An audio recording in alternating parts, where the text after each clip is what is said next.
Hey, I'm back in Katawa Shoujo, and I've got a new picture here of Hanako with the chess piece. So we have an invitation. Like a wound spring, or wound spring, Hanako makes her move only moments after mine. It's embarrassing. In comparison to my 5-minute moves, she seems to know exactly what she wants to do. Mate. Again. What does this make this? 3-2? Stalemates don't count. Damn, you're getting better at this every day. That, or she's been holding back. Has she been hustling me? I'd never have thought it when I first met her, but she really has a knack for this game. Chess seems to have become a popular pastime for the two of us, hiding away in the tea room, playing a game or two after classes. From here, the students outside can just barely be heard milling about. The everyday noises from below remind me a little of my life before Yamaku, though I am by now well aware that it's a life I'll never get back to. Fancy another game? I have to finish my homework. Oh, well, I'll see you tomorrow then. But what about this? Hanako points to the tea set surrounding the mostly empty chessboard. Don't worry about it. I've got it. Oh, okay. See you. Later. Hanako departs as I start cleaning up the area. The occasional whistles and cheers from the sporting clubs outside become less frequent, eventually approaching silence. A part of me still wants to be in some kind of team. Since I played soccer and other sports before my accident, I guess it's only normal to feel nostalgic about what I can't do anymore. Aren't there chess teams? I'm pretty sure you can be on a chess team. Form one. Form the chess team.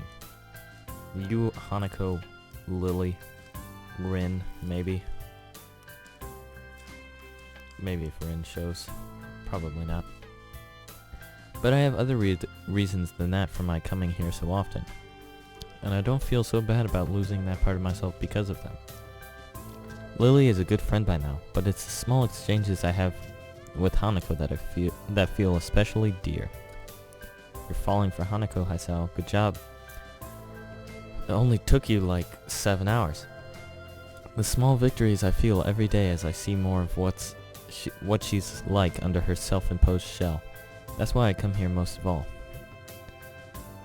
As I'm putting away cups and saucers, I hear talking outside the door. Pausing for a moment to listen, I can make out that it's Hanako and Lily, and decide to go outside to investigate. Are you quite sure? I'm sure. Ah, Hisao. Hanako turns to see me with a look of mild surprise as she notices my approach. Lily must have caught her just as she was about to leave. Oh my, Hisao is here as well. Afternoon, Lily. What's up? I was hoping now that I've finished with my class representative duties for the day that I might have the two of you accompany me for tea at the Shanghai. It would be nice to enjoy ourselves outside of the school for a change. I'd be up for it. I think Hanako had work to do though. It's not all that much, just enough to stop playing chess. Wonderful. It seems like that we're decided then. I cast my eyes across the cafe, and as three of us step in, as usual, there are only a handful of people around at most, and the noise level is a quiet background hum. The hold Lily has on Hanako's arm remains just as it has been for the entire slow walk down the hill to the local town, though it's hard to say for which reason. For Lily's guidance or for Hanako's reassurance. For a moment, Lily removes her arm from Hanako's to retract her cane as Yuko quickly skitters over to where we stand, but soon replaces it right back where it had been. Welcome to the Shanghai. May I take your order?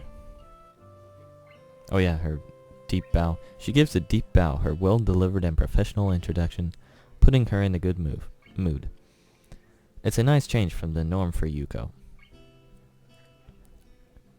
Just tea, please. Hanako, Hisao? I'll have a slice of pie and a coffee. Just tea, please. Coming right up. Please take any seat you wish, and I'll be back shortly. Yuko gives a smile and nod before shuffling to the counter, and we make our way to some empty seats by the window in quick measure.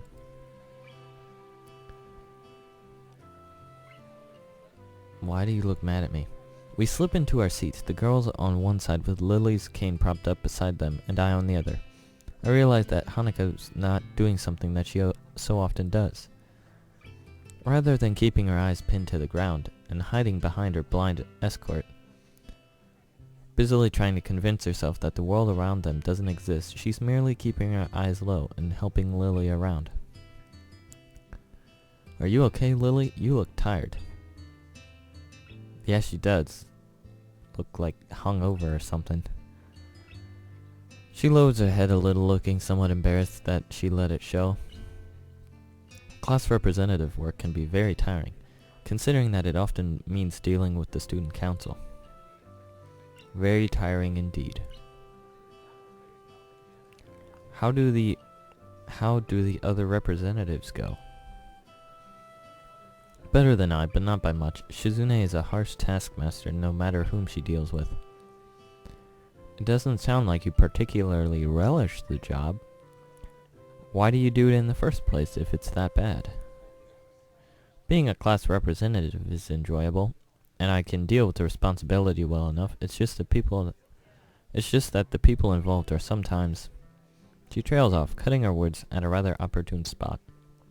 It's hard to imagine Lily cursing, but I imagine that if anyone could make her do so, it would be Shizune. Hanako looks to be withering a bit in the light of such conflict, but before I can steer the topic away a little, she stands up. Hanako? I'll be back in a bit. With that, she leaves for the restrooms. I suppose that's one way to deal with the situation. I'm gonna cough. Ugh.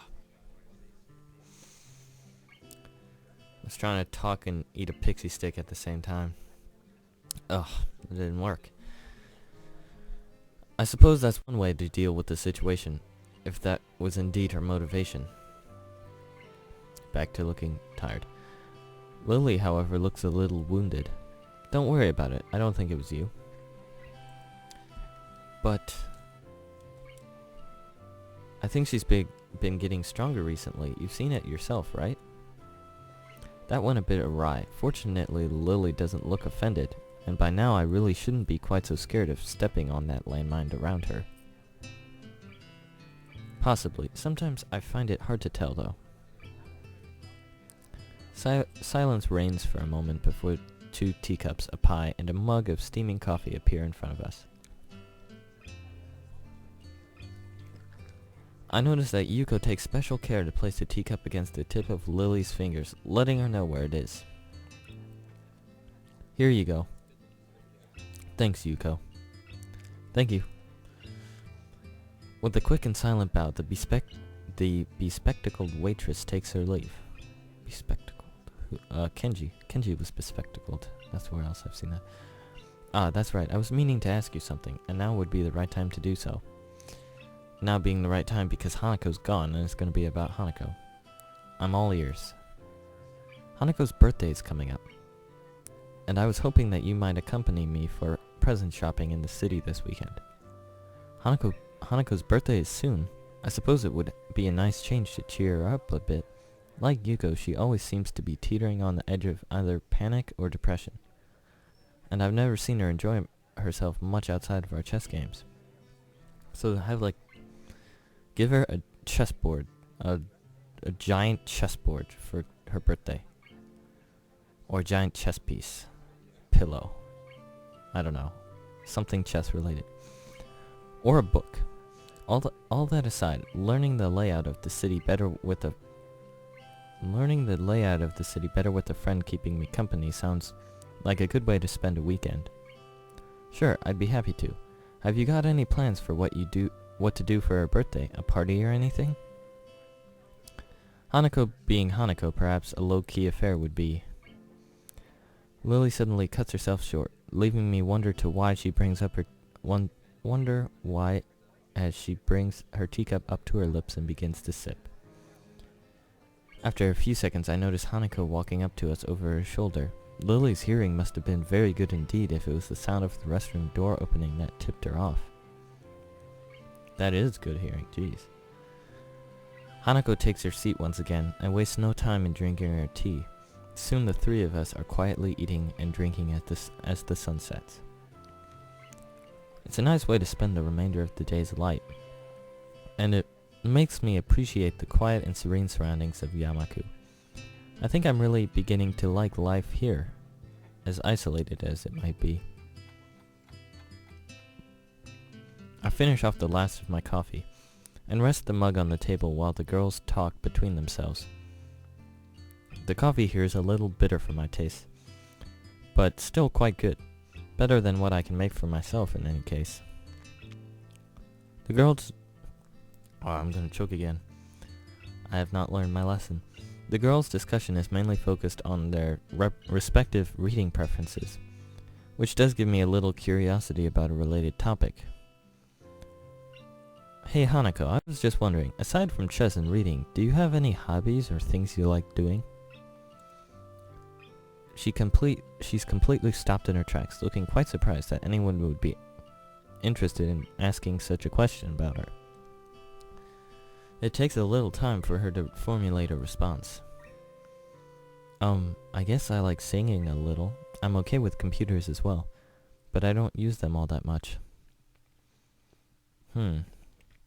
Did not expect that. I can see that, though. Yeah, singing is not exactly something I expected to hear. It's hard to imagine her singing voice, given how soft-spoken she is. Lily, on the other hand, simply nods. She must already know all this since she's been friends with Hanako for 1 year or so by now. What about you? Me? She hesitates before quickly flicking her head up and down. It's only logical that she'd want me to talk about my hobbies after she's told me hers. Hisao, don't say soccer. Don't say it. You don't play soccer. You played it with your friends. That's not a hobby. That's just an activity that you did. There's chess, obviously, but also, You blew it. There was soccer as well, though I can't really do that anymore. Reading, which I picked up at the hospital. Hisao, you are a really boring person. Yeah, she's bored. This is surprisingly hard. Lily and Hanako look a little put off by the direction this is taking. And the more I think about it, the more I am too. Sounds like you've picked up quite a few things since your accident. Lily's candor is coated with probably the most positive spin one could put on what I said. Hanako, however, is silent.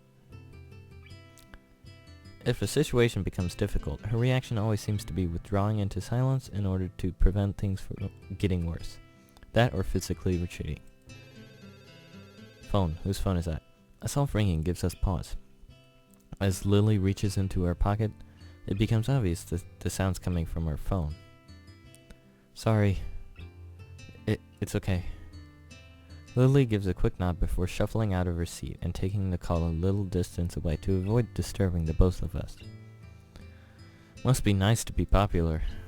Hanako smiles but doesn't take up the hook for further discussion. Don't fall asleep? I end up just sitting back and closing my eyes, relaxing as best I can. It's nice and peaceful here. I wonder what it'd be like to have grown up somewhere like this rather than in the city. You come from the city? Looks like I've found something she wants to talk about. Oh, she's in the center now. Yeah, you could say I was a city kid through and through. It sounds like a lot changed. It did. I'm still not quite sure of what to make of it all, though. It's quite a bit of a culture shock in more ways than one. You must have gone through something like this when you first arrived at Yamaku, right? I imagine most students would. No, not really. Okay. Hanako gazes a little to the side, looking unwilling to go on. I tilt my head inquisitively, but a couple seconds pass with no further answer. we can't deal with that on Monday? The fallout has hardly settled from the last. I understand. I'll try to talk her down. You know what she's like when she gets locked onto an idea. Yes, thank you. I'll talk to you later then. Goodbye. Lily's conversation ends with the snap of her phone closing. She returns to our table, but doesn't take her seat.